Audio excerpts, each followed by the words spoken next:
मादा, ठीक है, नर और मादा। क्लियर है? मैं इसको मिटा दूं, आप याद रखिएगा, कहीं लिख लीजिएगा। स्टीवन ने 1902 में वाई क्रोमोसोम की खोज की, वाई क्रोमोसोम की खोज की, कहीं लिख लीजिए, अभी नोट डाउन कर लीजिए, नोट में लिखिएगा, मिटा दे रहे हैं। तो ये है नर और ये है मादा। जब नर का एक्स क्रोमोसोम मादा के एक्स क्रोमोसोम से मिलता है तो हमें मादा संतति का निर्माण होता है। और जब नर का XX, तो ये मादा बन गया, ये मादा संतति। और जब नर का X नर का Y मादा के X से मिलता है, मतलब कि X और Y इस टाइप का मिलता है, तो हमें कौन सा संतति का निर्माण होता है? तो नर संतति का निर्माण होता है। इस प्रकार हमने दूसरे में भी यह जाना कि लिंग निर्धारण में एक ही जोड़ा भाग लेता है, मनुष्य में भी एक ही जोड़ा भाग लेता है। यह जोड़ा 23वां जोड़ा होता है, ठीक है। नर के मनुष्य के 23वां जोड़ा, यहां लिख लीजिएगा, 23वां जोड़ा में मनुष्य के नर में 23वां जोड़ा, 23वां जोड़ा में यहां लिख लीजिएगा, में के बाद एक क्रोमोसोम X और एक क्रोमोसोम Y पाया जाता है, जबकि मादा में दोनों X पाए जाते हैं। जब नर का X मादा के Y से मिलता है तो उसमें नर संतति का निर्माण होता है। जब नर का X मादा के X से मिलता है तो मादा संतति का निर्माण होता है। जब नर का Y मादा के X से मिलता है तो हमें नर संतति का निर्माण होता है। इस प्रकार से मनुष्य में भी लिंग निर्धारण देखने के लिए मिलता है। अब हमारा तीसरा उदाहरण देखते हैं। हमारा जो तीसरा उदाहरण है वो है ZZ और ZW। थोड़ा सा आपको कुछ अजीब लग रहा होगा। इससे पहले वाले दोनों उदाहरण में मैंने समान वाले को पीछे लिखा था, जिसमें मैंने लिखा था ऐसे करके XOXX, और दूसरा क्या लिखा था हमने XY और XX। परंतु इसमें मैं क्या कर रहा हूं, दो समान वाले को आगे लिख रहा हूं और पीछे क्या लिख रहा हूं, ZW लिख रहा हूं। ऐसा इसलिए है क्योंकि यह जो क्रोमोसोम है, यह क्रोमोसोम पाया जाता है पक्षी और सरीसृप में, मतलब जो रेपेट के चलते हैं, मतलब रेंग के चलते हैं, उनमें ये क्रोमोसोम पाया जाता है। और यह क्रोमोसोम बाकी के दोनों क्रोमोसोम से उल्टा होता है। अब उल्टा क्यों बोलिएगा, बाकी के दोनों क्रोमोसोम में हमने देखा था ये नर में होता है और ये किस में होता है, मादा में। मतलब नर में दोनों अलग अलग होता है और मादा में दोनों सेम होता है। परंतु यहाँ उल्टा होता है, नर में दोनों सेम होता है और मादा में दोनों उल्टा होता है। इसलिए मैंने इसको, इसीलिए किताबों में और अच्छी तरह समझने के लिए इसको नामकरण इसका Z रख दिया गया। XY ना रख के क्या रखा गया, Z। कोई अंतर नहीं है, ज्यादा अंतर नहीं है, बस इसका नामकरण अलग इसलिए रखा गया कि ये बाकी दोनों से उल्टा था, इसीलिए इसको अलग कर दिया गया। अब देखते हैं ZZ और ZW। तो ये किसमें हमने पढ़ा था कि किसमें पढ़ा था, पक्षियों और स्तनधारियों में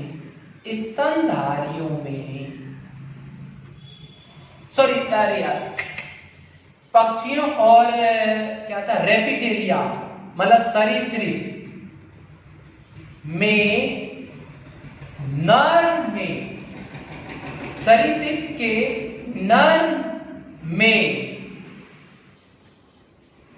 लिंग क्रोमोसोम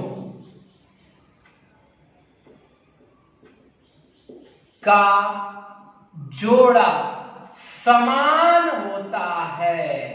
याद रखिएगा, इसमें क्या होता है, समान होता है। ऊपर दिख रहा है, हाँ, लिंग क्रोमोसोम का जोड़ा क्या होता है, समान होता है। लिंग क्रोमोसोम का जोड़ा मतलब Z और Z क्या होता है, समान होता है, जबकि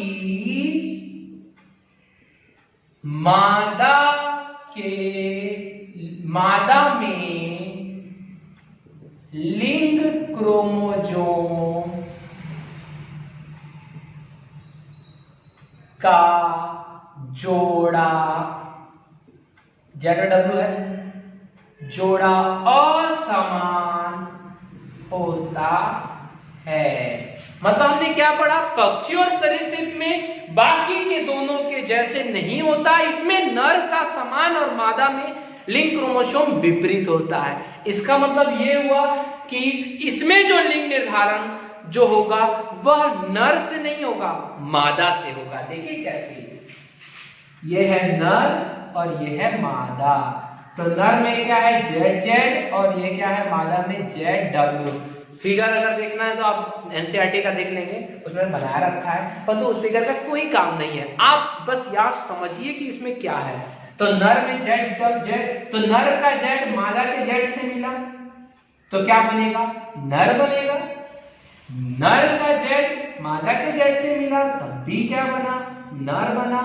नर का जेड मादा के डब्ल्यू से मिला तो क्या बना, मादा संतति। और नर का जेड मादा के डब्ल्यू से मिला तब भी कौन सी संतति बनी, मादा संतति। इसमें हमने देखा कि बाकी दोनों के जैसे ये नहीं है। इसमें क्या हो रहा है, नर जो है वो समान है, मादा में असमान है। इस आधार पर हमने देखा कि जब नर का जेड और मादा के जेड में मिला तो नर बनेगा, और जब नर का जेड मादा के डब्ल्यू से मिला तो क्या बना, मादा संतति बना। इसमें हमने यह पाया कि बाकी दोनों उदाहरण से ये क्या है, उल्टा है। इसमें नर युग्मक में समान गुणसूत्र है और जबकि मादा में असमान गुणसूत्र है।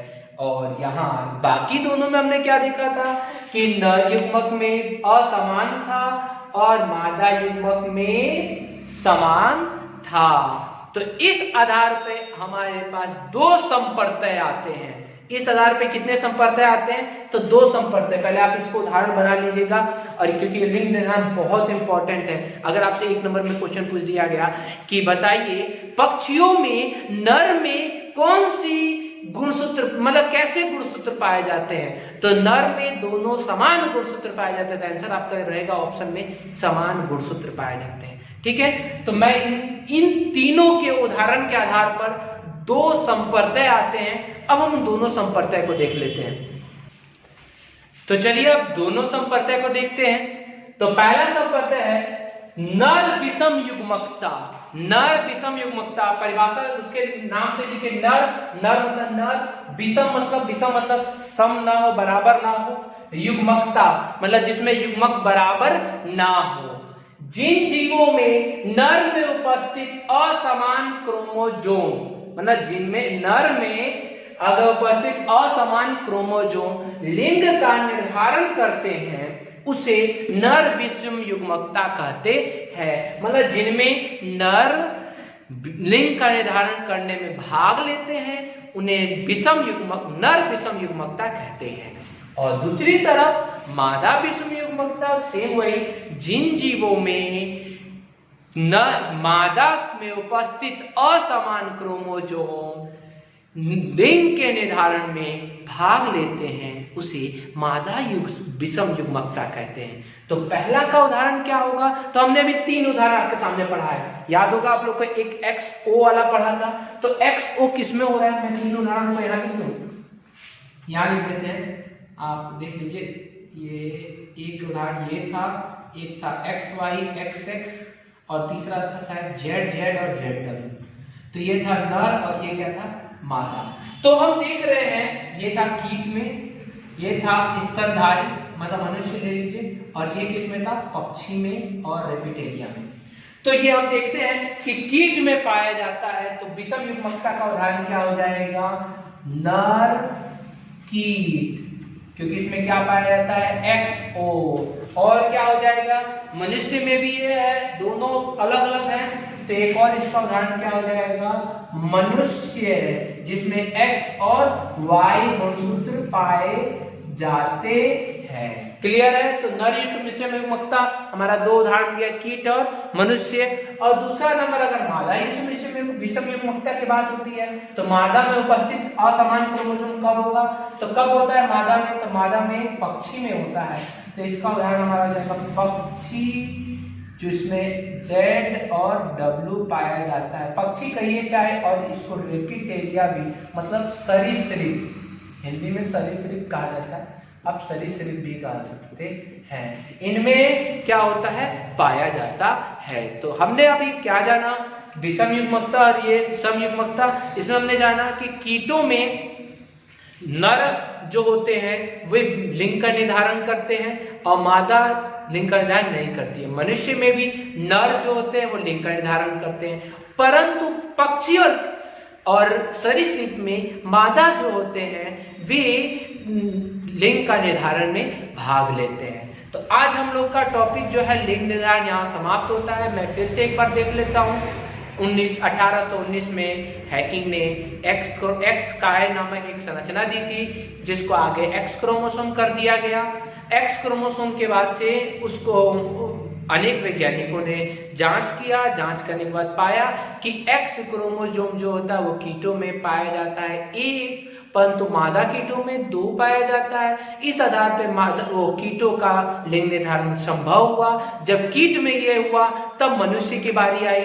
मनुष्य में देखा गया और मनुष्य में देखने पर एक जो वैज्ञानिक थे, स्टीवन नामक वैज्ञानिक थे, जिन्होंने बताया कि मनुष्य में नर में एक तो एक्स होता है, परंतु एक और अन्य गुणसूत्र पाया जाता है जिसे वाई गुणसूत्र कहा जाता है। मतलब नर में एक्स और वाई दोनों गुणसूत्र पाए जाते हैं, जबकि मादा में केवल एक्स एक्स गुणसूत्र पाया जाता है। जब एक्स एक्स से मिलता है तो मादा बनती है संतति, और जब एक्स वाई से मिलता है तो नर संतति बनती है। इस प्रकार से मनुष्य का भी हो गया। परंतु जब और आगे बढ़ा गया तो हमने पक्षी और स्तनधारियों पे भी अध्ययन किया और उसमें पाया कि पक्षी और स्तनधारियों में उल्टा पाया जाता है। नर में दोनों समान पाए जाते हैं, परंतु मादा में दोनों असमान पाए जाते हैं। जिस आधार पर यह बताया गया कि पक्षियों में लिंग का निर्धारण मादा द्वारा होता है और उसे हम लोग मादा विषम युग्मकता कहते हैं, और जिनमें लिंग निर्धारण नर द्वारा होता है उसे हम नर विषम युग्मकता कहते हैं। तो इस आधार पे हम लोगों ने पूरा लिंग निर्धारण वाले टॉपिक को पढ़ा। अब आप तो ये बता सकते हैं कि मनुष्य में लिंग निर्धारण कौन कर सकता है। बहुत सारे क्वेश्चन है बन सकते हैं इसमें से, इसीलिए आप बहुत अच्छी तरह इसको पढ़ेंगे। एनसीईआरटी बुक को देख करके नोट्स आप बना लेंगे। मैंने आपको नोट्स नहीं बना के दिया है, केवल मैंने 4 परिभाषा दिए हैं, परंतु मैंने आशा करता हूं कि मैंने आपको अच्छी तरह समझाया होगा। तो अगर आपको अच्छी तरह समझ में आ गया हो तो आप लाइक करेंगे और इसको अपने दोस्तों तक अधिक से अधिक शेयर करेंगे, और मेरे अगर चैनल को सब्सक्राइब नहीं किया है तो उसे सब्सक्राइब कर लेंगे। धन्यवाद।